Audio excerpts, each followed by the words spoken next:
الحمد لله الحمد لله نحمده ونستعينه ونستغفره ونؤمن به ونتوكل عليه ونعوذ بالله من شرور أنفسنا ومن سيئات أعمالنا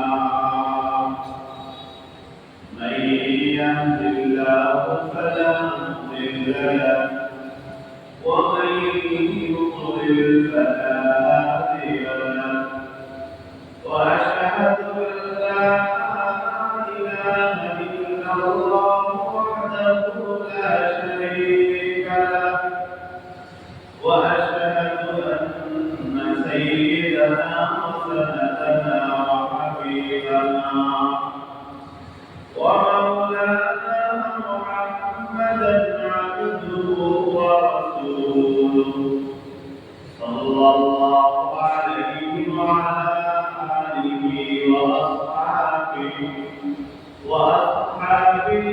وبارك وسلم تسليما كثيرا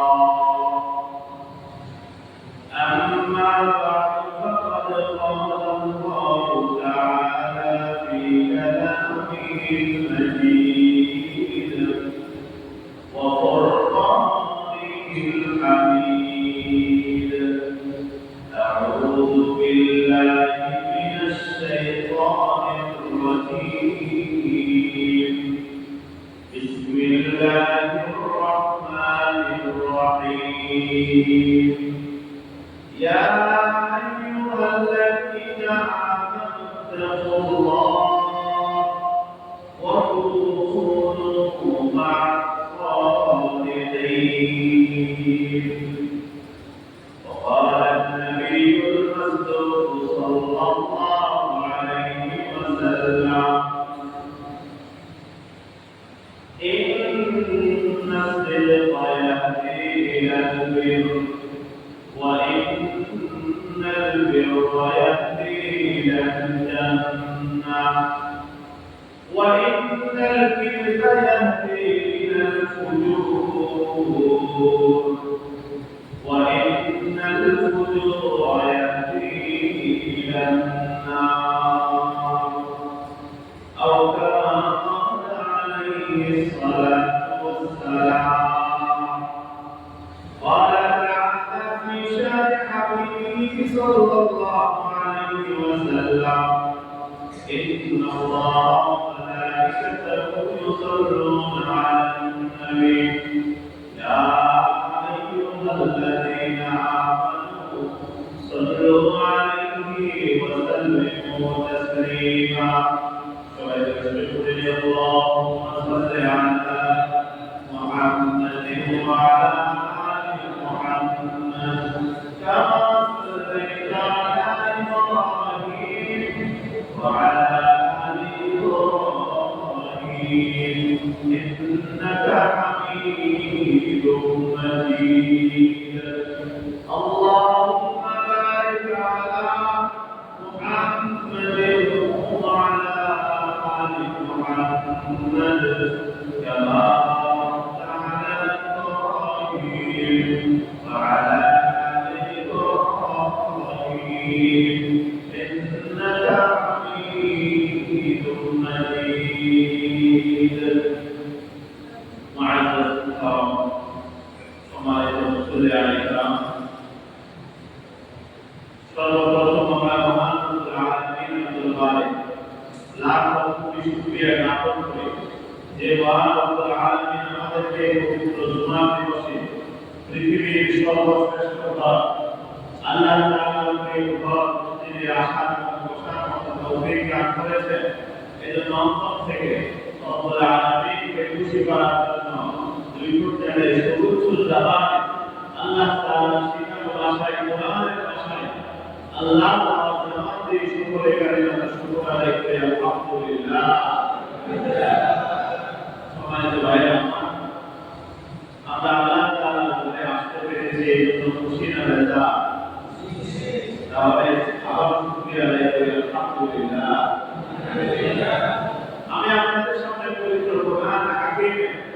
ঐতিহ্যবাহী সূরা তাওবা 119 নম্বর আয়াত তেলাওয়াত করেছি। আল্লাহ রাসূল মুহাম্মদ আরবি সাল্লাল্লাহু আলাইহি ওয়াসাল্লামের অসংখ্য হাদিস থেকে সহিহ বুখারী হাদিসের একটি অংশ তেলাওয়াত করেছি। আল্লাহ রাব্বুল আলামিন মানব জাতিকে, মুসলিম উম্মাহকে এবং পৃথিবীর মানুষদেরকে আল্লাহ রাব্বুল আলামিন সতর্ক করে বলেন যে তোমরা যদি তোমাদের জীবনকে শান্তিময় করতে চাও, তোমাদের সমাজকে নিরাপদ করতে চাও, তোমরা যদি তোমাদের পরস্পরের মধ্যে সম্পর্কের উন্নতি চাও, তোমরা যদি তোমাদের ঘরগুলোকে শান্তিময় করতে চাও, তোমাদের ঘর থেকে যদি অশান্তিকে দূর করতে চাও, আল্লাহ তাআলা বলেন ইয়া আইয়ুহাল্লাযীনা আমানু, হে ওই সকল ব্যক্তি যারা ঈমান এনেছো, ইত্তাকুল্লাহ, যদি তোমাদের ঘরকে শান্তি করতে চাও, দুনিয়ার জীবনকে যদি তোমরা শান্তময় করতে চাও, এক নম্বর কাজ হলো আল্লাহকে ভয় করো। কাকে ভয় করো? কারণ আল্লাহর ভয় যদি না থাকে তাহলে রাতের অন্ধকারে চুরি হবে। আল্লাহর ভয় যদি না থাকে তাহলে মানুষ অবাক করে একজন আরেকজনের ক্ষতি করবে। আল্লাহর ভয় যদি না থাকে তাহলে মানুষের ভিতরে একজন আরেকজনের ক্ষতির প্রবণতা এটা বাড়তে থাকবে। এই জন্য মানুষ তাদের এই জীবনকে, এই দুনিয়ার জীবনকে যদি শান্তিময় করতে চায়, আর সবচেয়ে বড় মূল উপাদান হলো আল্লাহর ভয় অর্জন করি। আল্লাহর ভয় ছাড়া পৃথিবীর কোন সমাজ, কোন জাতি শান্তির সমাজ গঠন করতে পারে না। যে সমাজের মানুষ যত নিকৃষ্ট থাকো, ওই সমাজের মানুষ যদি আল্লাহ তাআলা ভয় অন্তরে আনতে পারে, আল্লাহর ভয়ে যদি তারা অনুশীলন করতে পারে, তাহলে ওই অশান্তির জীবন, ওই খারাপ জীবন থেকে তারা মুক্তি পেয়ে আল্লাহ তাআলা তাদেরকে শান্তির জীবন দান করবেন। আল্লাহ তাআলার ভয় ছাড়া তাকওয়া ব্যতীত পৃথিবীর কোনো রাজ্য, কোনো রাজত্ব, কোনো দেশ কখনো শান্তিপ্রিয় হতে পারে না। তারা হয়তো বলতে পারে শান্তির বার্তা, কিন্তু অবচরে সেটা হয় অশান্তির বার্তা। এই জন্য আপনি দেখেন আল্লাহর বিধান ছাড়া পৃথিবীর কোনো রাষ্ট্র এগুলা গ্রহণ করে না। যে আমেরিকা, তারা নিজেদেরকে পৃথিবীর শান্তির দূত বলে প্রকাশ করে, অথচ পৃথিবীর যতগুলো দেশের যুদ্ধ বিগ্রহ, মানুষ হত্যা, খুন, রাহাজানি, চুরি, ডাকাতি, অশান্তিময় করা এবং মানুষকে বিভিন্ন ধরনের অশান্তির দিকে এগিয়ে দেওয়া, তার মূল হাতিয়ার হলো আমেরিকানদের হাতে। আমেরিকা ইরাকের মানুষ যখন শান্তিতে বসবাস করছিল সাদ্দামকে নিয়ে, তখন তাদেরকে এমনভাবে প্রলুব্ধ করেছে যে তারা ওই সাদ্দামকে হটিয়ে ইরাকের মানুষ আরো পর্যন্ত তারা অশান্তিতে বসবাস করছিল। যে লিবিয়ার মানুষ শান্তিতে, যে তাদের মেয়েদের বিবাহের পর্যন্ত সরকার প্রদর্শন করত, তাদের গার্মেন্ট পর্যন্ত সরকার দিয়ে দিত, ওই জান্নাতিকে যখন এই আমেরিকা এবং তাদের দুশমনরা যখন মানুষকে পরাজিত করে, যখন তাকে পরাজিত করেছে, হত্যা করেছে, ওই লিবিয়া অশান্তি হয়ে ওই লিবিয়ার মানুষ এখন সেটা ঢুকে ঢুকে পড়ছে। কি বলে ঠিক না ঠিক? তারপরে এই মহাদেশে একটি শান্তিপ্রিয় রাষ্ট্র ইরান, যারা প্রত্যেক করে কখনো অবচরে হামলা করে না, ওই রাষ্ট্রকে অশান্ত করার জন্য আমেরিকা এখন তাদের পিছনে লেগে আছে। এখন তাদেরকে ইসরায়েলের মাধ্যমে বিভিন্নভাবে পরাজিত করে যুদ্ধে জড়াবার জন্য তারা আপ্রাণ চেষ্টা করতেছে।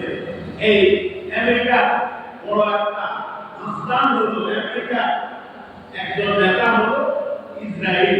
আমেরিকা সরাসরি কোথাও যুদ্ধ করতে চায় না, কারণ তারা তাদের জনগণের নিরাপত্তাটা আগে ভাবে। এই জন্য তারা যুদ্ধ করার প্রস্তুতি হিসাবে হয়তো ইউএসকে দিয়ে অথবা ইসরায়েলকে দিয়ে সেখানে হামলা করবে। তার একটা জায়গা বাংলাদেশে দেখা যায় যে সারা জাতিসংঘের একটা অধিদপ্তর বাংলাদেশে কায়েম করতেছে, এই জন্য যে তারা এই দেশের সভ্যতা, তারা এই দেশের মানুষের সভ্যতা শিখাবে, ভদ্রতা শিখাবে। অথচ আমেরিকান জাতি তারা নিজেরাও এখন সভ্য হতে পারে নাই, তাদের দেশের মহিলাগুলো এখনো উলঙ্গ রাস্তায় ঘোরাফেরা করে। কি বলে ঠিক না ঠিক? অসভ্যরা বাংলাদেশের মানুষ, যে দেশের মানুষগুলো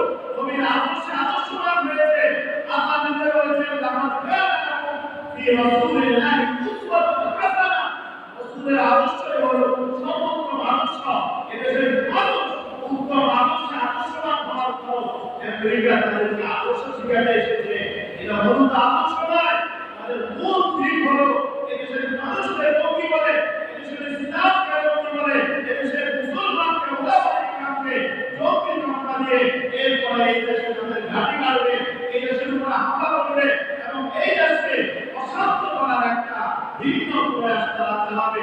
এই উদ্দেশ্যে তারা এই দেশে জাতীয় সংঘের কাউন্সিল গঠন করতেছে। এই পৃথিবী যতজন তত কথা বলে, কখনো মিথ্যা দিয়ে মানুষকে শান্ত করা যায় না। মিথ্যার শান্তি কখনো বিলম্ব, কখনো লম্বা সময় পর্যন্ত, দীর্ঘ সময় পর্যন্ত মিথ্যার কারণে মানুষ শান্তি পেতে পারে। মানুষ বুঝে গেছে যে আমেরিকা যে স্বতন্ত্র কথা বলে এগুলো হলো তাদের মুখের গুলি। তারা এই দেশের ক্ষমতা শিখাইতে আসে, এই দেশের মানুষকে শান্ত করার জন্য আসে, এই দেশে যাতে করে অশান্তি সৃষ্টি না হয় এই জন্য তারা এই দেশে কাউন্সিল গঠন করতে আসে। কিন্তু তারা নিজ উদ্যোগে ফিলিস্তিনের মতো রাষ্ট্রের মধ্যে গত 1 বছরে তারা 13 লক্ষের অধিক নারী, শিশু এবং মুসলমানদেরকে হত্যা করেছে। আর তারা আসে এই দেশে সভ্যতা শিখেছে। অথচ আমাদের দেশের কিছু বুদ্ধিজীবী আছে, কিছু যারা বুদ্ধিকে বিক্রি করে খায়, এই সকল কিছু মানুষ আছে, ওরা বলে জাতীয় সংঘের কাউন্সিল আপনার অসুবিধা কি? আরো অসুবিধা কি? পৃথিবীর যে দেশে তারা হামলা করেছে তার মতই ছিল জাতীয় সংঘ আশা করবে যে এই দেশের অমুক জায়গায় বিভাগ মাথা ছাড়া দিয়েছে, এই দেশের মনোভাব মাথা ছাড়া দিয়েছে, এই দেশের মধ্যে বিভিন্ন গোষ্ঠী যুদ্ধের প্রস্তুতি নিচ্ছে, এমন বিভিন্ন ধরনের কথা তারা উঠাবে। এরপরে জাতীয় সংঘ যখন চিন্তা দাঁড়াবে, কয়েকদিন পরে আমেরিকা সেগুলোকে দমন করার জন্য তার বিরোধিতা করবে। এটাই হলো তাদের ধর্ম। এই জন্য এই দেশের মানুষকে তাদের থেকে সমতা শিকার কিছু নাই, বরং তাদেরকে ঘৃণা করতে হবে। আল্লাহ তাআলা বলেন, ইয়া আইয়ুহাল্লাযীনা আমানু লা তাত্তাখিযু ইয়াহুদা ওয়ান নাসারা আউলিয়া। আল্লাহ সুস্পষ্টভাবে 1400 বছর আগে বলে দিলেন, মুসলমানরা সুস্পষ্ট ভাবে শুনে রাখো, ইহুদি, খ্রিস্টান, বৌদ্ধ, মুসলমান তারা কখনো তোমাদের বন্ধু হতে পারে না। তাদের সম্প্রদায় তাদের তোমাদের ক্ষতি করা। সম্মানিত ভাইরা আমার, ওই দিকে আমার আলোচনার বিষয় নয়। আমার আলোচনা হলো যে আমরা মিথ্যার মাধ্যমে নিজেকে শান্ত করার চেষ্টা করবো না, সত্য কথার মাধ্যমে, সত্যের মাধ্যমে নিজেদেরকে আমরা শান্ত করার চেষ্টা করবো। কারণ সত্য কথা বলে যদি কেউ বিপদেও পড়ে তার মধ্যে একটা প্রশান্তি আছে। এই জন্য আল্লাহ রাব্বুল আলামিন বলেন, يوم ينفع الصادقين صدقهم لهم جنات تجري من تحتها الأنهار। আল্লাহ রাব্বুল আলামিন কিয়ামত দিবসে বান্দাদেরকে ডাকে বলবেন, হাযা ইয়াউমু ইয়ানফাউ الصادقين صدقهم। সত্যবাদীদের সত্য আজকে তাদের উপকার করবে। এই আয়াতের ব্যাখ্যার মধ্যে আল্লামা কালবি রাহমাতুল্লাহি আলাইহি يوم ينفع الصالحين صدقهم برحمته يوم ينفع الإيمان يوم ينفع بإيمانهم মুমিনদেরকে তাদের ঈমান আল্লাহর উপরে তারা আত্মবিশ্বাস স্থাপন করেছে, তাদের ঈমান এই কিয়ামতের দিবসে তাদের উপকার করবে। সুতরাং ভাইরা আমার, মিথ্যা মানুষের উপকার করতে পারে না। মিথ্যা হয়তো সাময়িক মানুষকে সান্ত্বনা দিতে পারে, মিথ্যা দীর্ঘ সময় পর্যন্ত মানুষকে সান্ত্বনা দিতে পারে না, শান্তি দিতে পারে না। এই জন্য আল্লাহ রাসূল সাল্লাল্লাহু আলাইহি ওয়াসাল্লাম বলেন, ও আমার উম্মতরা শুনে রাখো, হে আমার উম্মতরা, ওই সকল বস্তু থেকে নিজেদেরকে বিরত রাখো, ওই সকল বস্তু ছেড়ে দাও যেগুলো তোমাদেরকে সন্দেহের মধ্যে পতিত করবে। কারণ সত্য হলো আজীবন মানুষকে প্রশান্তি দান করে, মানুষের শান্তিগুলো বেড়ে যায়। হয়তো আপনার বিপদ থেকে বাঁচার জন্য বলতে পারেন, বিপদ থেকে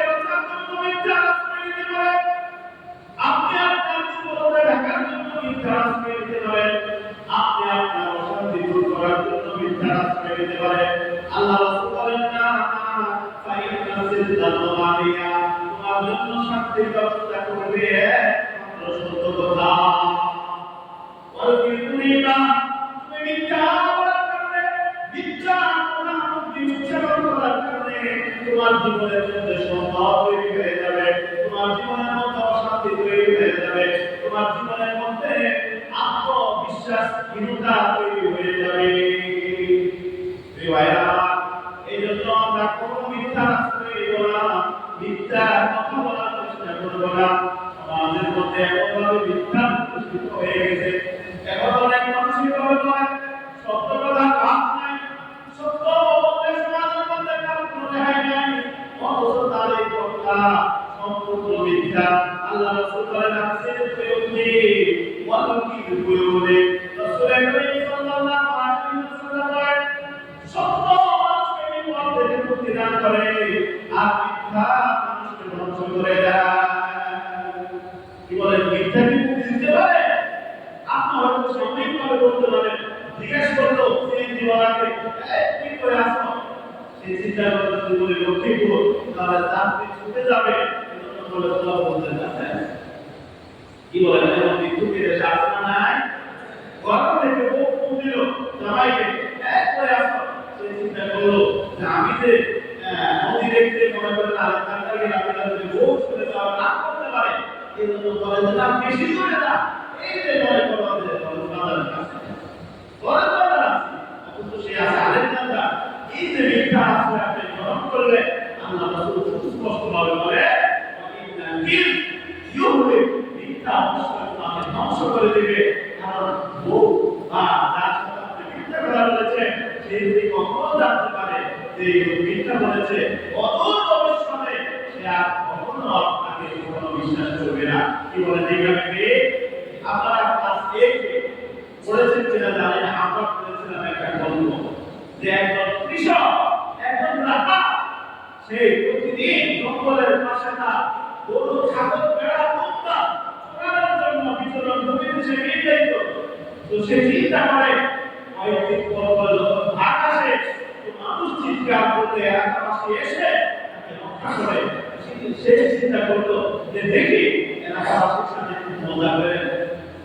তো সে হঠাৎ চিন্তা করলো ভাগ এই এলাকাবাসী কোথায় আমাকে ভাগাভাগি করেছে, দ্রুত আমাকে রাখতে হবে। এলাকাবাসী যখন দাঁড়িয়ে আওয়াজ শুনলো, তারা তাদের ঘরের মধ্যে যে যারা ঘরে যা ছিল তাও বলে লোহা কাঠি যা ঘরে যে সমস্ত অস্ত্র ছিল সবগুলো নিয়ে তারা মাঠে আসলো। আসার পরে তারা দিক বিদিক দেখতে লাগলো কোথাও বাঘ আছে কিনা। এলাকাবাসী যখন কোথাও বাঘ দেখতে পেল না, এক পর্যায়ে আমার কাছে গেল, যা ভাগ করে চুপকে বলে বাঘ কোথাও দেখি না। তখন এলাকাবাসী আসতেছে, এলাকাবাসী বিরক্ত অনুভব করলো যে আমাদের কত গুরুত্বপূর্ণ কাজ, সে আমাদের সাথে ঠাট্টা করে আমাদের তুলনায় করলো। তারা বিরক্ত হয়ে ফিরে গেল, কয়েকদিন অতিবাহিত হয়ে গেল, আবার এই তাদের সাথে মিথ্যা প্রতারণা করলো। এলাকাবাসী এইবার বিরক্ত হয়ে গেল। তৃতীয়বার এই লোকটা যখন ওই মাঠের মধ্যে চারণ করিবে, তার যখন সে লড়াই করলো, হঠাৎ করে সত্যি বাঘ চলে আসলো। যখন সে দেখলো সত্যিকারের বাঘ আসতেছে, সে নিজেকে রক্ষা করার জন্য এবার তার কতটুকু শক্তি ছিল সব ব্যয় করে সে চিৎকার করলো, আমাকে রক্ষা করো, আমাকে বাঁচাও। ভাগ আমাদের হত্যা করলো, ভাগ আমাকে শেষ করে দিল। কিন্তু এলাকাবাসী তার আওয়াজ শুনে বললো, আসো আমাদের সাথে দুষ্টামি করতেছে, কেউ যাওয়ার দরকার নাই, ভাগ নয় দুষ্টামি করতেছে। এলাকার কোন মানুষ সেখানে গেল না। রাত হয়ে গেল, সন্ধ্যা হয়ে গেল, এলাকার মানুষ যখন দেখলো ওই টাকারা আসতেছে না, টাকারের মালিক তাকে খোঁজা শুরু করলো। তার তাকে খোঁজা শুরু করলো, কোথাও তাকে পেল না। এক পর্যায়ে এলাকাবাসী মাঠে গেল, যায় দেখলো যে ভাগ তার উপরে হামলা করে, তার শরীরকে ছিন্ন বিচ্ছিন্ন করে দিয়েছে শুধুমাত্র তার মাথা তার মুন্ডটা বসে পড়ে আছে তার পুরো শরীর আমি খেয়ে ফেলেছে ঢাকা তখন কয়েকজন বললো ও তো ভাগ করে চিৎকার করেছে ও তো আমাদের কাছে সাহায্য চেয়েছে কিন্তু আমরা তো মনে করেছিলাম ও দুষ্টামি করতেছে তো আমরা কেউ আসি নাই সুতরাং ভাইরা আমার এখান থেকে শিক্ষা হলো যদি কেউ ভিক্ষার আশ্রয় গ্রহণ করে আর যদি মানুষের কাছে সেটা পরিস্ফুটিত হয়ে যায় তাহলে মানুষ আর তাকে কখনো সাহায্য করবে না মানুষ আর তাকে কখনো বিপদে সাহায্য করবে না মানুষ আর কখনো তাকে বিশ্বাস করবে না বলে কিভাবে আওয়াজ দিয়ে মনে কিভাবে আমরা সত্য বলবো না মিথ্যা বলবো আমাদেরকে সর্বদাই সত্য বলতে হবে যদি মিথ্যা বলে মিথ্যা বলতে বলতে কি ক্ষতি হবে আল্লাহ রাসূল বলেন ইন্না সিদকা ইয়াহদি ইলাল বির যে ব্যক্তি সত্য বলে এই সত্য তাকে নেক কাজের দিকে ধাবিত করে ওয়া ইন্নাল বিররা ইয়াহদি ইলাল জান্নাহ আর নেক কাজ করার কারণে ওই মানুষটা দিনকে জান্নাতের কাছে চলে যায় ওয়া ইন্নাল কিযবা ইয়াহদি ইলাল ফুজুর আর যে ব্যক্তি মিথ্যা বলে তার গুনাহ হয় আর যে ব্যক্তি মিথ্যা গুনাহ করে ওয়া ইন্নাল ফুজুরা ইয়াহদি ইলাল নার আর মিথ্যা বলতে বলতে এক পর্যায়ে তার এই মিথ্যা তাকে জাহান্নাম পর্যন্ত নিয়ে যায় বলেন নাউযুবিল্লাহ জোরে বলেন না নাউযুবিল্লাহ তাহলে আমাদের সত্য কথা বলা দরকার মিথ্যা কথা বলা দরকার সত্য বলতে আমরা ইনশাআল্লাহ ইমাম গাজ্জালী রাহমাতুল্লাহ আলাইহি তার কিতাবের মধ্যে লেখেন মানুষ যদি সত্য কথা বলে তাহলে তার রাস্তা লাভ হবে কয়টা লাভ সবাই বলেন কয়টা লাভ পাঁচটা লাভ এক নম্বর যে সত্য কথা বলবে সত্য বলার কারণে আল্লাহ তাআলা তার দুনিয়ার সকল বিপদ দূর করে দেবে ওরা বলে না এই কথা আল্লাহ রাসূল বলেছেন সত্য মানুষকে বিপদ থেকে মুক্তি দান করে ইন্না সিদকা ইয়াহদি ইন্না সিদকা ইউতি নিশ্চয় সত্য মানুষকে মুক্তি দান করে ইমাম গাজ্জালী একই কথা বলেন সত্য কথা বলবে আল্লাহ তাআলা তাকে বিপদ থেকে হেফাজত করবে দ্বিতীয় নম্বর যে ব্যক্তি সত্য কথা বলে সদা সত্য কথা বলে আল্লাহ তাআলা তার জীবনে কোনো শান্তি রাখেন না তার জীবনকে শান্তিময় করে দেন সুবহানাল্লাহ কারণ সে সত্য বলার কারণে সে যদি বিপদও পড়ে তার উপর যদি কেউ আঘাত করে সে মনে মনে চিন্তা করে যে আমি কখনো অন্যায় করি নাই আমি অপরাধ করি নাই আমি সত্য কথা বলেছি সে যদি আমার উপর আক্রমণ করে সেটা অন্যায় করেছে এই জন্য সেই এই সত্যর কারণে কখনো অশান্তিতে ভুগে রাখতে বলে যেভাবে তৃতীয় নম্বর যে ব্যক্তি সত্য কথা বলবে আল্লাহ তাআলা তার জন্য জান্নাতের রাস্তা একবার সহজ করে দেবেন চার নম্বর যে ব্যক্তি সত্য কথা বলবে ইমাম গাজ্জালী রাহমাতুল্লাহ আলাইহি বলে সত্য কথা বলার কারণে আল্লাহ তাআলা তার দোয়া কবুল করে নেন পাঁচ নম্বর যে ব্যক্তি সত্য কথা বলে ইমাম গাজ্জালী রাহমাতুল্লাহ আলাইহি ইউহিব্বুল্লাহ ওয়া মালাইকা আল্লাহ এবং তার ফেরেশতারা মানুষকে ভালোবাসতে থাকে আল্লাহ পক্ষান্তরে যে মানুষ মিথ্যা কথা বলে কি বলে সবাই বলেন কি বলে মিথ্যা কথা বলবে ইমাম গাজ্জালী রাহমাতুল্লাহ আলাইহি দেখেন মিথ্যা কথা বলার কারণে এক নম্বর তার শাস্তি হলো সে কমসে কম একটা মিথ্যা কথা বলার কারণে 70 বছর জাহান্নামে আগুন জ্বলবে কত বছর জাহান্নামে আগুন জ্বলবে 70 বছর রাসূলুল্লাহ সাল্লাল্লাহু আলাইহি ওয়াসাল্লাম ইন্না লামাতা লা ইয়াতাকাল্লামু বিল কালিমা মা ইয়াতাবাyyanu ফিহা ইয়ানজিলু বিহা ইলা নারি ইম্মা বাইনা al-mashriqi wal maghribi aw fi an-nari 70 qariba আল্লাহ রাসূল সাল্লাল্লাহু আলাইহি ওয়াসাল্লাম বলেন যে মানুষটা মিথ্যা কথা বলল যে কথা সত্যতা পাওয়া যায় না এমন কথা যদি কোনো মানুষ বলে এক নম্বর শাস্তি হলো সে কমসে কম 70 বছর পর্যন্ত তার মনে আগুন জ্বলবে দ্বিতীয় নম্বর যে ব্যক্তি মিথ্যা কথা বলবে আল্লাহ রাসূল বলেন ইয়ানজিলু বিহা ইলা an-নারি আবাদা বিমা বাইনা al-mashriqi wal maghrib ওই ব্যক্তিকে আল্লাহ তাআলা জাহান্নামের করবে যে জাহান্নামের গভীরতা বাইনা মাশরিকি ওয়াল মাগরিবি দুনিয়া দুনিয়ার আসমান এবং জমিন দুনিয়ার এক প্রান্ত থেকে অন্য প্রান্ত দুনিয়ার পূর্ব থেকে পশ্চিম প্রান্ত পর্যন্ত যতটুকু গভীরতা আছে আল্লাহ তাআলাকে একটা মিথ্যা বলার কারণে দুনিয়া আসমান গভীর জাহান্নামের কাছে নিক্ষেপ করবে। 3 নম্বর শাস্তি আল্লাহ রাসূল সাল্লাল্লাহু আলাইহি ওয়াসাল্লাম বলেন 3 নম্বর শাস্তি হলো যে ব্যক্তি মিথ্যা কথা বলে মিথ্যা বলার কারণে দুনিয়ার সকল মাখলুক তাকে অভিশাপ দিতে থাকে। আল্লাহ তাআলা বলেন রাসূল সেই মানুষ মিথ্যা বলে মিথ্যা আচরণ করে আল্লাহ পাক বলেন ওই মানুষের উপরে ধ্বংস অনিবার্য।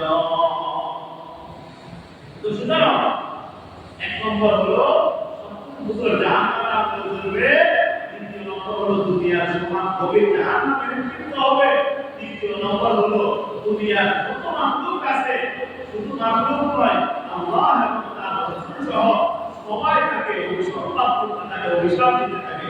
4 নম্বর যে ব্যক্তি মিথ্যা কথা বলবে আল্লাহ রাসূল সাল্লাল্লাহু আলাইহি ওয়াসাল্লাম বলেন আল্লাহ তাআলা তার দুনিয়ার জীবনে যত ধরনের শান্তি আছে সব শান্তিগুলো দূর করে দেবে বলে আলহামদুলিল্লাহ।